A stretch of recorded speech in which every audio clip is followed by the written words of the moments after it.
And welcome back to back kapatid. Ayun, welcome back to back mga kapatid. Ayun, dito naman tayo kapatid. Ngayong araw kapatid, update ko kayo kapatid nga yung si Romeo at saka Juliet napisa na yung ignog. Ayun nga kapatid. Ngayon, papakita ko sa inyo at saka update yung konti ng mga ibon natin. Ngayon yan. Mga powerful na sila mga kapatid. Ayun nga. Kasi meron tayong sikretong hindi nyo pa nalalaman. Ayun mga kapatid. Kaya tingnan natin yung ano nila, bagong inakay na nila kapatid. Ayun nga yung pinakita ko sa inyo ng bagong singsing na ginawa ko, yun yung ano natin diyan. Ilalagay natin sa ano nila Romeo Juliet, yung bago nila.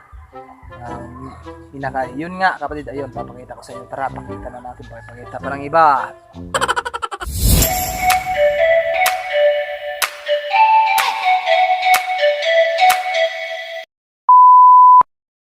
Ayan sila, ayan.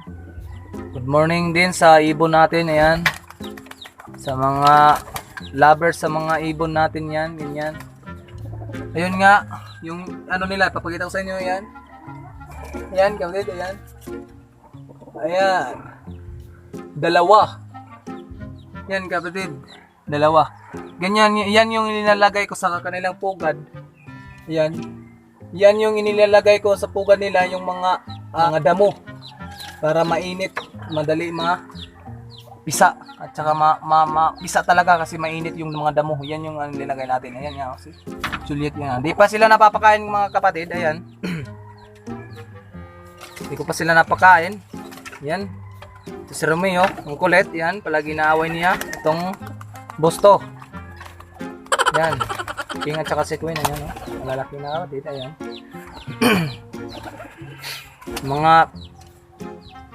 Sa mga mahilig sa kalapati dyan, ayan, magsimula kayo sa maliit lang muna, wag na yung laki muna, lakihan agad kasi baka makurin kayo sa papatuka kasi malakas kumain itong mga ibon na to kapatid, malakas yan, kaya dahan-dahan lang hanggat rumami din yung patuka mo. Ayun nga kapatid, yan ito mga kapatid, mayroon na nga akong inandang na patuka dito. Ayun, patuka ako, yan, bili ako kahapon 1 kilo kalahati. Ayan yung patuka natin, basic lang na patuka yan kapatid, walang mission yan sa ibon natin, hindi pampalakas to pero pampataba to. Ayan nga kapatid. Pero tingnan nyo naman yung ibon natin, malakas naman, wala namang hindi naman masakitin yung ibon natin. Ayan, ang importante lang ay mahalaga.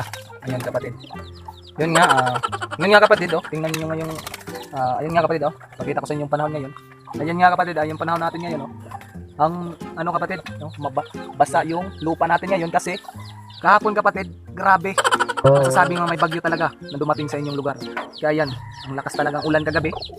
Parang binuhos na ng lahat ng mga pagsakit, mga paghihirap. Yan. Yun nga kapatid. Ayan kapatid, andito na yan si Bosto. Kapatid yan, golden eye. Parang red lang gold yan yung eye niya. Kapatid. Yan Yan. Pakainin natin kasi si Juliet, sapit na gutom na para pakain sa kanyang inakay. Yan, pakainin natin, let's go. Okay, pasok mga kalapati. Yung Divisoria, yan. Ikaw, Bosto, saan ka? Yan na, makakalungkot talaga to si Bosto. Palagi siya nag-iisa. Hindi siya pinapasali dito pagkain. Inaaway kasi siya eh. Iwan ko bakit si Bosto lang ang inaaway ni Romeo at saka ibang ibon ko. Iwan kaya. Ano kaya ang dahilan kung bakit inaaway palagi to si Bosto? Kaya tingnan nyo kapatid mamaya, awayin yan, tingnan nyo. O baka si Bosto rin ay matapang, kaya ayan ayan. Under siya sa Bosuan, ayan. Nalaglag yung ano natin. Yan kapatid, this is honey. Yan, inaano ko lang to sa painuman nila kapatid. Sinishik ko yan, nalaglag yun, yung mga ipot nga kapatid, nalaglag kasi hindi ko nakita kagahapon. Ayan yung mga ipot-ipot, linisan ko lang to kapatid. Yung lop natin naglinis naman ako nito ngayon. Tingnan nyo, dami na namang ipot. Ganitong buhay ng ibon mga kapatid, pero masaya kapatid. Ayan. Masaya naman tingnan sila. Yun nga, sa mag-aalaga ng ibon, patuloy lang kayong alaga, alagaan nyo ng mabuti para yung ibon natin ay maging mabuti. Yan kapatid, yun lang, alagaan nyo ng mabuti kahit nito yan, racing mo yan, Kahit nitoy, okay na. Ayan nga kapatid, oh, inaaway. Inaaway kapatid, ayan. Pero kung sasali talaga kayo sa mga racing, hanap kayo ng mga bloodline na mga matitigas na pang racing talaga kapatid. Ito nga bloodline yan kapatid, hindi ko pa alam.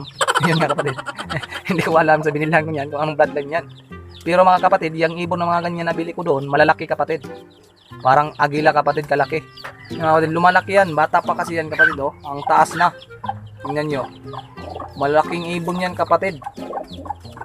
Yan nga, ito yung kapatid, ano niya, yung binili ko yung isa. Mga bata pa yan kapatid, oh. Makikita naman sa barako niya. Oh. Hindi pa taas, mataas yung barako mo, mababa lang.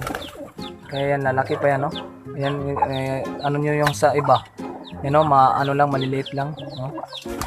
Pero yan, malaki yan. Iwan ko nung bloodline to. Parang, ano to, bloodline agila to yata. Joke lang. Joke lang yun. Yan, lagyan pa natin.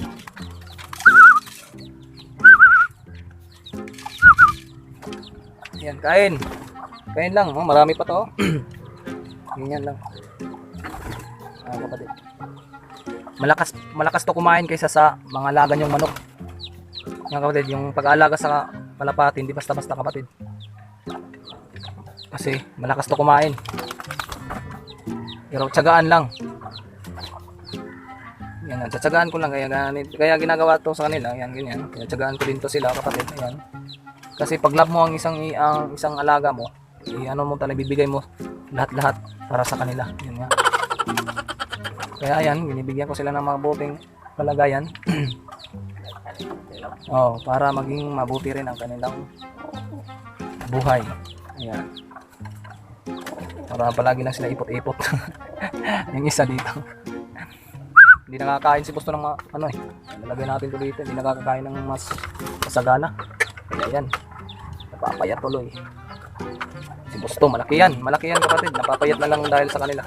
Kasi pinapakain mga ungangot. Yan, dyan ko linalagay para makakain siya. Hindi ko binababa doon kasi inaaway nga siya. Kaya dyan yan. Yan linalagay. Yan mga kapatid. Yan.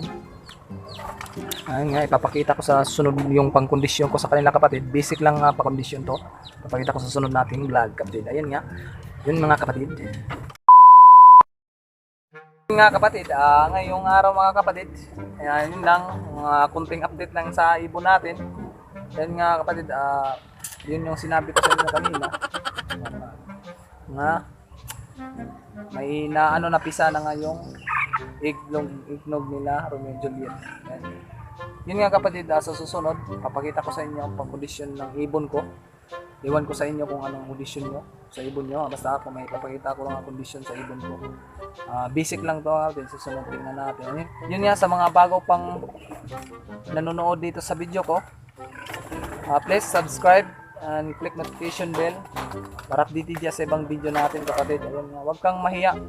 Pray lang yan. Pinutin mo lang yung subscribe at notification bell. Malaking tulong na din yan kapatid. Ayan kapatid, yun welcome back. Ayan kapatid, dito na lang tatapusin natin kapatid. Nga magpapalipad nga rin ako mamaya. Yata. Ayun nga kapatid, dito na tapusin kong video. Salamat sa panonood sa lahat. God bless all. Thank you.